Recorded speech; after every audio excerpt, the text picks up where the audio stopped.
Hey everybody, Andrew here with APBs. Sun's out, bees are buzzing, so let's have a look at how we can protect our hives from American Foulbrood.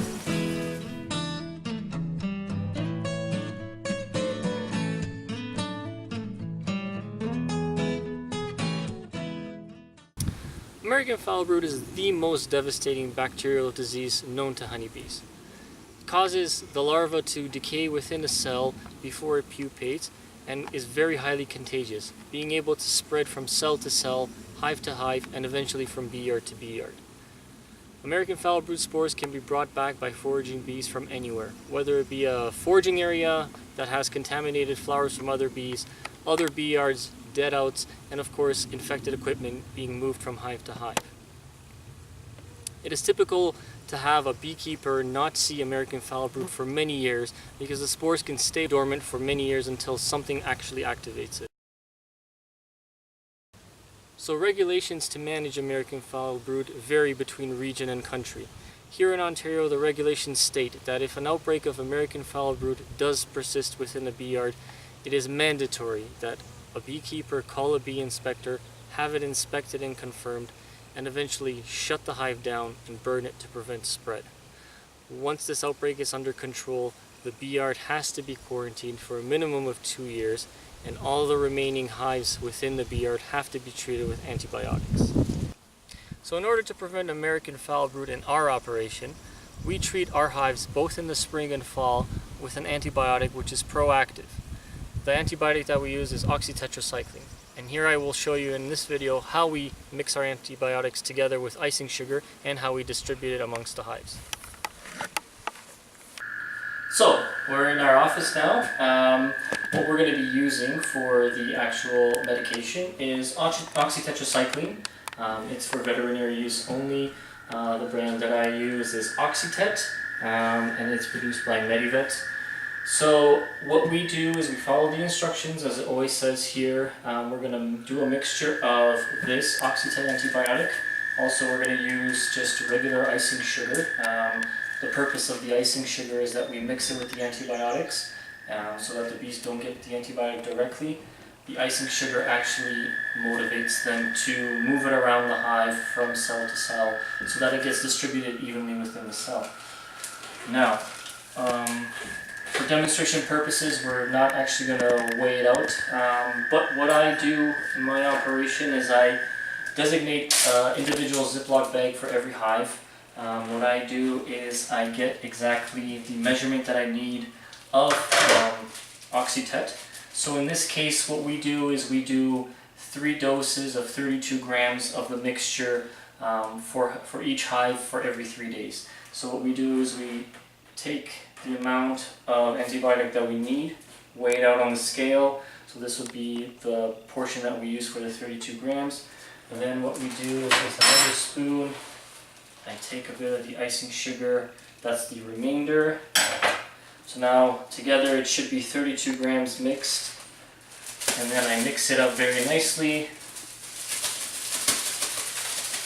And there it is in the bag, 32 grams of the antibiotic medication with icing sugar that we require.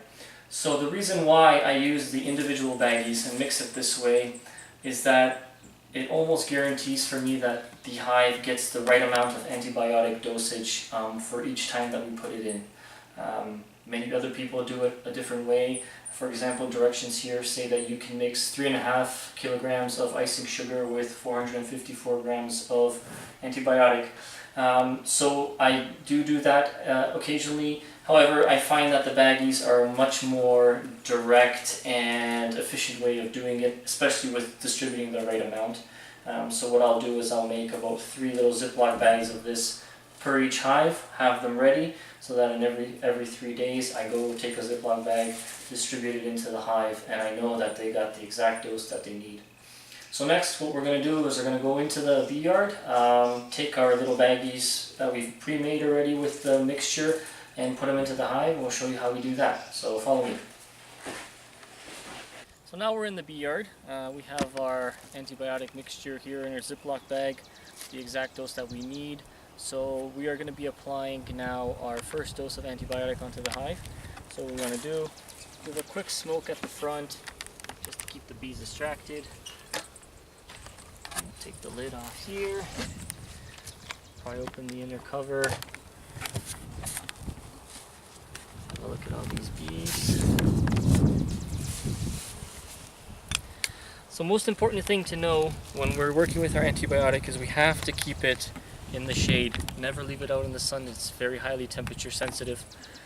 So we keep it in the shade. If you have extra antibiotic that you're putting around to the rest of your hives, keep that in a separate bin somewhere in the shade, in a cooler area where it doesn't overheat. So basically what I do is I take the Ziploc bag and kind of just distribute it over the top bars evenly.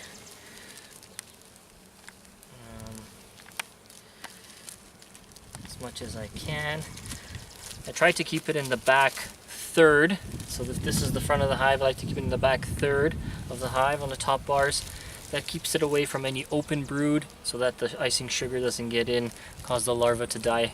Also, a lot of the bees like to move from over the top bar, so they'll collect this icing sugar, move it all around the hive, distribute it nice and evenly. So this was just for demonstration purposes. We like to not touch the antibiotic with our hands. Try to avoid as much contact as possible. So we open up the hive here again, put that down, put this inner cover back on. So that was just for demonstration purposes on how we do it. Right now I'll show you another way that I do it, a second way, which is much more efficient and less disruption to the actual hive. So we'll just go over to the next hive here and I'll give you a glance. So this is the second method that we use to put on the antibiotics. It's a lot less disruptive. So what I do is I give a puff of smoke at the front just to keep the bees coming to the front of the entrance.